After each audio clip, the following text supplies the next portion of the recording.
Bismillahirrahmanirrahim. Assalamualaikum warahmatullahi wabarakatuh. Hai anak-anakku yang solih dan solihah, bagaimana kabarnya hari ini? Semoga kita semua dalam keadaan sehat walafiat serta bahagia. Sebelum memulai pembelajaran hari ini, mari kita membaca doa sebelum belajar terlebih dahulu ya. Bismillahirrahmanirrahim.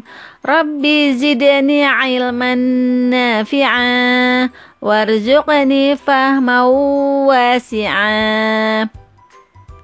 Wahai Tuhan, tambahkanlah kepadaku ilmu yang bermanfaat dan berilah aku kepemahaman ilmu yang luas. Amin.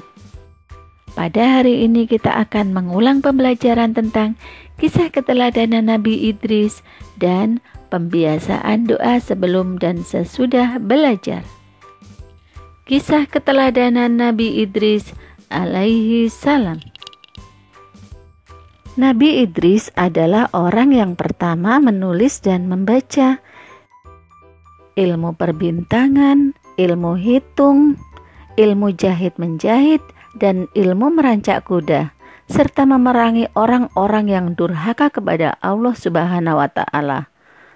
Nabi Idris tidak lalai sedikit pun untuk mengingat Allah, walaupun beliau sedang sibuk terhadap kepentingan sehari-hari. Nabi Idris merupakan seorang yang gagah berani dan memiliki kekuatan yang luar biasa sehingga dapat memerangi orang-orang yang durhaka kepada Allah. Nabi Idris diberikan gelar Asadul Usud yang artinya singa dari segala singa karena kegigihannya dalam menuntut ilmu. Semoga kita bisa meneladani sifat Nabi Idris ya teman-teman, semangat dalam menuntut ilmu. Kemudian materi berikutnya adalah pembiasaan doa sebelum dan sesudah belajar. Belajar merupakan kewajiban bagi setiap muslim, baik laki-laki maupun perempuan. Agama Islam sangat memperhatikan tentang adab belajar. Jangan lupa ya teman-teman, sebelum belajar, diawali dengan membaca doa sebelum belajar terlebih dahulu, supaya ilmu yang kita dapat sangat bermanfaat dan berkah untuk kita semua. Sikap rajin dan disiplin. Baiklah teman-teman, mari kita perhatikan gambar berikut.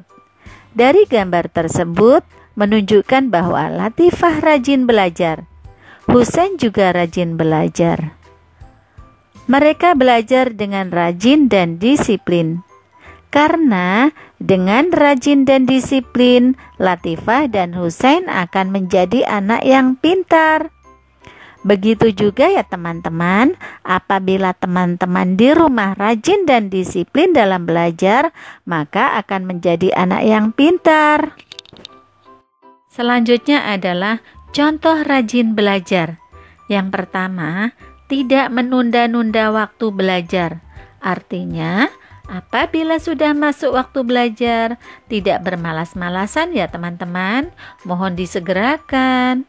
Kemudian yang kedua, belajar tanpa dipaksa atau disuruh. Artinya, belajar itu dengan kesadaran sendiri ya, tidak menunggu-nunggu ayah atau bundanya menyuruh. Kemudian yang ketiga, selalu belajar ketika ada waktu luang. Artinya, belajar itu tidak hanya ketika ada ujian saja. Belajar di masa pandemi tidak beda dengan belajar di sekolah ya teman-teman. Tetap bangun pagi untuk bersiap-siap absen melalui video call bersama ibu atau bapak guru, kemudian mengikuti Zoom pembelajaran, dan mengerjakan tugas bersama bunda sampai tuntas, serta sholat 5 waktu dan mengaji tetap terjaga. Dan jangan lupa makan makanan bergizi dan membantu orang tua, serta jangan lupa patuhi protokol kesehatan ya teman-teman. Kemudian materi yang kedua adalah ayo belajar Al-Quran.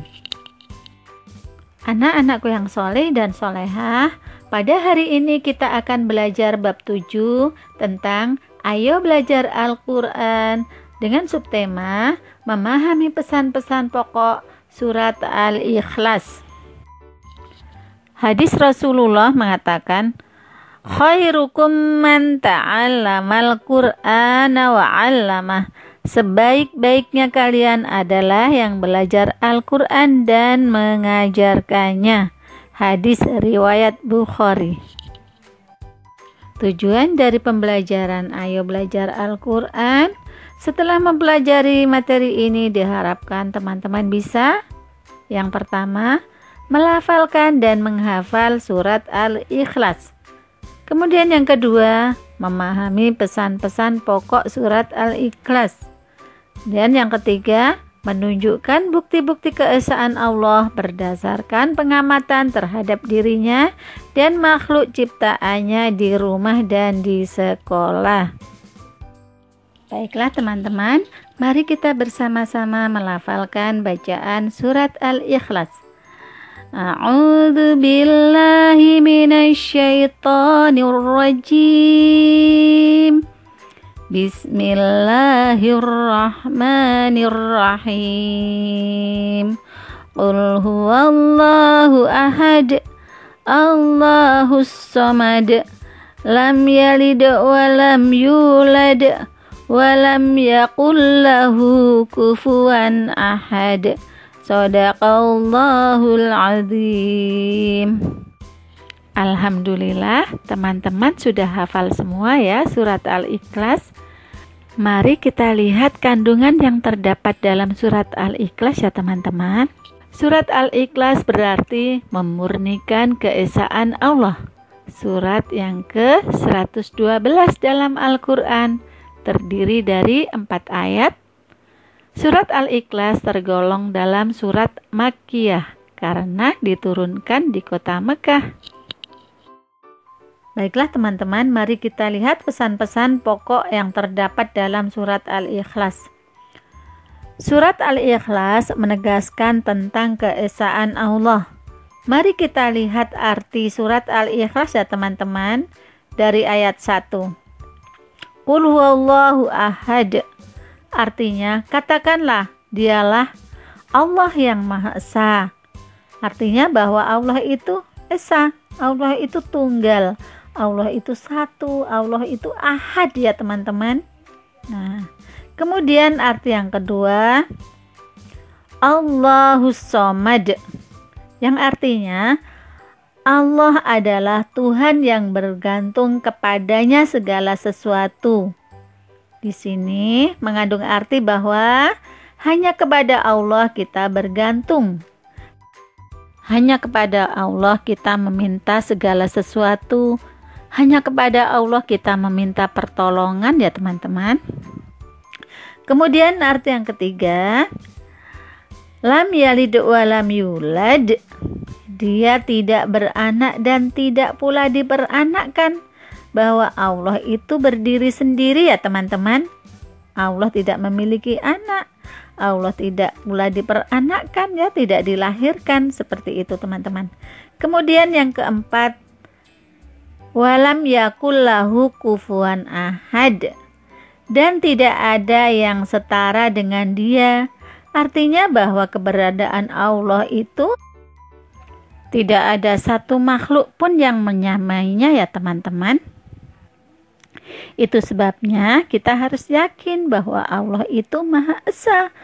Selanjutnya mari kita lihat bukti-bukti keesaan Allah Subhanahu wa Ta'ala. Teman-teman tahu siapa yang bisa menciptakan langit, bumi, manusia, hewan, dan tumbuh-tumbuhan? Ya, hanya Allah yang mampu menciptakan ya teman-teman. Kemudian di pagi hari udara yang sejuk, di siang hari udara yang panas, kemudian di malam hari udara yang dingin. Itu siapa yang bisa? Hanya Allah yang mampu menciptakan itu semua ya teman-teman. Itu menunjukkan bahwa Allah itu satu atau esa. Alhamdulillah, materi pembelajaran hari ini sudah selesai ya teman-teman. Semoga kita semua semakin bertambah keimanannya kepada Allah, semakin giat dalam beribadah, Mohon maaf lahir batin. Saya Hamdalah. Alhamdulillahi Rabbil Alamin. Wassalamualaikum warahmatullahi wabarakatuh.